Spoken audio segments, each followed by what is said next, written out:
हर महादेव, स्वागत आहे तुमचं माझ्या चॅनलवरती अन्वी स्वाती ब्लॉग या चॅनलवरती. तर कसे आहात सगळेजण? ब्लॉग बनवायचं मनच करत नाहीये, कारण आहे ना ब्लॉग अन्वीची चालली बडबड, माझा घरात पसारा सगळा तसंच पडलाय, मला काम करायचं मनच करत नाहीये काय पण. तर आज खूप म्हणजे असं हे झालंय, सकाळ सकाळ उठल्या अन्वीने रात्रभर झोपूनच नाही दिलं, तिला लागला खोकला.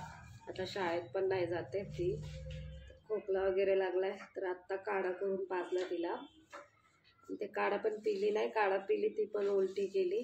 जाऊ दे म्हणलं, सगळं छाती तर मोकळी झाली तिची. तर काय सांगू आता,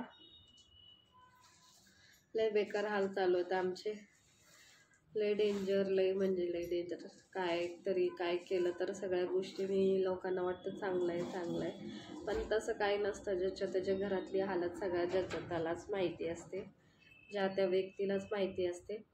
आणि माझा नवरा कसे, माझ्या नवऱ्याच्या एक गोष्टीपासून मी लई म्हणजे लई त्यात आदतीपासून कंटाळा आलाय मला. मी त्या लोकांना बोलत नाही. आणि कसं आहे, आता एक मोठा कार्यक्रम होता माझ्या सासरी आणि त्यांनी खरंच खूप आमच्यासाठी लय केलं आहे. जेव्हा माझ्या मुलीचा गोंधळ वगैरे होता, माझ्या मुलीचा म्हणते माझा गोंधळ होता, माझ्या मुलीची अन्वीची जेव्हा जावळ वगैरे होते तेव्हा त्यांनी खूप केले. सासूस लागती माझी ती, आणि खूप केली त्यांनी, खूप केलं आहे. तर त्याच्यात चुलते लागतात, मग त्यांनी खूप केलं आहे आणि खरंच इच्छा होती माझी जायची. पण प्रॉब्लेम असा झाला की मेन प्रॉब्लेम, आपण सगळ्याचं हे आणू शकतो, सोंग आणू शकतो, पण पैशाचं सोंग आपण आणू शकत नाही. तर माझा नवरा ह्या गोष्टींनी त्यांना सांगितलं की माझ्या पायाला त्रास होतोय, असं होतोय, त्यांनी सांगितलं. आणि सुट्ट्या तर त्याला नाहीच आहे, पण तो तसाही गेलाच असता. पण मेन प्रॉब्लेम जो होता तो पैशाचा होता. तर ही गोष्ट त्यांनी त्याच्या घरच्यांना सांगितली नाही. आणि मी काय म्हणते, माझं एवढंच म्हणणं असतं, तू जे आहे ना ते स्पष्ट बोलत जा तुझ्या घरच्यांना. तुझी जी परिस्थिती आहे ना ती खरी सांगत जा. मी तुम्हाला खरं सांगते, आज म्हणजे मी राशन भरते महिन्याचं म्हणून बरं आहे, नाहीतर आम्ही उपाशी गेलो असतो. उपाशी भाजीपाला रोजचा येतोय माझ्या आईकडनं, त्याच्यामुळं बरं आहे या गोष्टी. आणि खरंच, आणि ताई पण आहेत, म्हणजे मग त्या पण आहेत, म्हणजे लागलं ते वरवरचं आणून देतात, ते तर माझ्या दुसरी आईसारखीच आहे. तर त्या आहेत म्हणून बरं आहे, नाहीतर मग काय खरं नसलं असतं आमचं. तर ह्यांचं कसं बोलणं आहे की काय चिपडी भाजी देते तर काय उपकार करते का? हा उपकारच करते.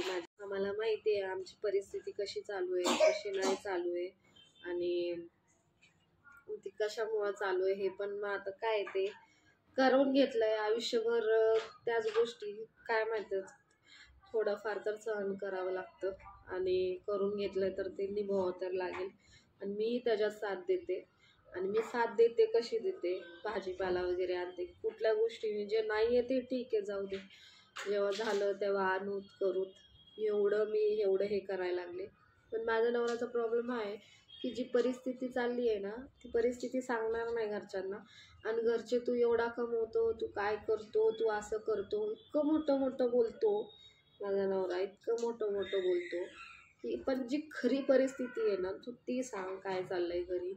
आम्हाला खायला नसतं, महिन्याभराचं राशन भरतो, आणि ते पण ती काय म्हणते की महिन्याभराचं जरा कंट्रोल करा. तुम्ही मला नका शिकू कंट्रोल कसा करायचा आणि कसं नाही करायचं, मला माझा संसार माहिती आहे, हा शिकवा. हा ठीक आहे, मग तुम्ही तुमच्या फाटक्यात पाय घालत नाही, तुम्ही का माझ्या फाटक्यात पाय घालताय हे मला कळत नाही. तुमच्याबद्दल बोलले का कधी, तुम्ही तुमच्या आईसोबत राहताय, अरे तुम्हाला शेतबीत आहे, तुम्ही कंट्रोल काय, तुम्हाला घरचा भाजीपाला येतोय, सगळ्या गोष्टी येतात, हा सगळं येतंय, तुम्हाला आई बापा करतात तुमचे, आमचे कोण आहे? आणि माझे आई बापा, माझी फक्त आई आहे, तेवढं तर करायला लागली, हा तेवढं तर करते ना बाप साथ देणारा. बाप तर म्हणतो तुझ्या लेकाला वडून घेऊन जाईल, तुझे लेक राहा, तू राहा, ह्या असल्या पद्धती या लोकांच्या बोलायच्या. आणि मग तुम्हीच विचार करा, हे लोक काय साथ देतील, म्हणजे सक्का लेक नाही हो त्यांना, सून नाही हो त्यांना, कोणीच होत नाही त्यांना, फक्त ह्यांचा इगो महत्वाचा. उलट उलट बोलायचं महत्वाचं, आणि आम्हाला म्हणतात उलट. तर इतक्यापर्यंत आणि नवरा शांत बसतो. जाऊ दे मी आतापर्यंत मी लई म्हणजे लई हे केलं, कंट्रोल केलं स्वतःला की जाऊ दे मोठे नाही बोला, पण जिथं नवऱ्यानेच ठेवली नाही तिथं मी पण आता ठेवत नाहीये लोकांची. करून धरून जर नावं माझ्या आईवर उठत असतील, माझ्यापर्यंत यायचं, माझ्या आईपर्यंत जायचं नाही. तर या व्हिडिओमध्ये ह्या सगळ्या गोष्टी का बोलते, जर उद्या काय झालं गेलं तरी व्हिडिओ आहेत माझ्याकडे. त्या लोक म्हणतात व्हिडिओ काय करणार आहे, यापर्यंत बोललं गेलं मला की काय होतं, लई बोललं लई, म्हणजे त्या रेकॉर्डिंग अजून माझ्या सगळ्यांना पाठवलेले पण आहेत. मी माझ्या आत्याला पण मी ऐकवलं की कसे कसे आहेत ते लोक, कसं कसं बोललंय. तर ते अजून ऐकवायचं राहिलंय, जे त्याच्या बापानी बोललंय, माझ्या नवऱ्याच्या माझ्या सासऱ्यांनी जे बोललंय ना ते पण मला ऐकवायचंय. पण मग जस्ट थोडं दम खाते मी, उगच माझ्या डोक्यावर पाणी नाही सोडायचं. मी लई शांत बसले, मी काय म्हणतात इज्जत राखली. पाप त्यांनी केलं, मी नाही केलं, मी इज्जत राखली तुमची. मला इज्जत राखायला म्हणजे ठेवा तुमच्याकडं पण ती काहीतरी, नाहीतर मला सगळं उघडं करायला आहे ना, सॉरी मला उघडं करायला वेळ लागणार नाही. तुमचं सगळं आहे. जाऊ दे, अजून नाही बोलायचं मला या लोकांबद्दल, पण एवढंच की खरं सांगावं ह्याने काय परिस्थिती चालू आहे काय नाही. उद्या येतो मी, हे लोक एवढे याला माझ्या लेकाने एवढं कमवलं आणि तू खाल्लं म्हणायला कमी नाही का. आणि लेक तर काहीच नाही, आज ह्याला भाजीपाला जर आई आहे म्हणून बरं, नाही तर भाजीपाला आणायला भाग आहे आम्ही. अशा गोष्टीला मी सांगते, लेकरू माझा आजारी, अजून मी त्याला दवाखान्यात, तिला खोकलाय, मी काढा करून पाजला, मग तुम्ही इथपर्यंत विचार करू शकता की काय परिस्थिती आहे. मी हे बोलणं सोडून द्यावं लोकांनी की काय चाललंय, कुणी काय करतंय, कुणी काय नाही करत.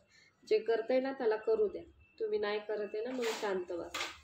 फक्त एवढंच म्हणाल, आणि फाटक्यात पाय नका घालू कुणाच्या की ह्याने असंच करायला पाहिजे, तिच्या आईनेच करायला पाहिजे. इथपर्यंत बोललं गेलं की तिच्या आईने करायला पाहिजे, तिच्या आईने केलं तर विचार करा कुठल्या घरची बाई असं शिकवती, तिच्या आईने करायला पाहिजे, तिच्या आईला मागितलं तर तू काय झालं. तर मग हे सगळ्या गोष्टी आहेत. पण मी जाऊ दे म्हणते, जाऊ दे. पण आईवर यायचं नाही, मला जे बोलायचं ते बोलायचं, माझ्या आईवर तुम्ही जाऊ नका बस. तर ठीक आहे, तर ही अशी परिस्थिती आहे माझ्या घराची, हे सांगायचं होतं मला. जायची खूप इच्छा होती देव करायला, पण अशा कारणाने आम्ही नाही जाऊ शकलो. आणि मॅडम बघा आमच्या. तर चला, डेली ब्लॉग काढायचा विचार करते पण काय माहिती कोणी तर काहीतरी केल्यासारखं असं मनच होईना, मनच करत नाहीये.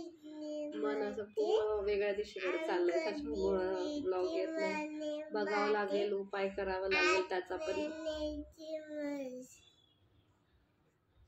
तर चला भेटूया पुढच्या ब्लॉग मध्ये, तोपर्यंत बाय बाय.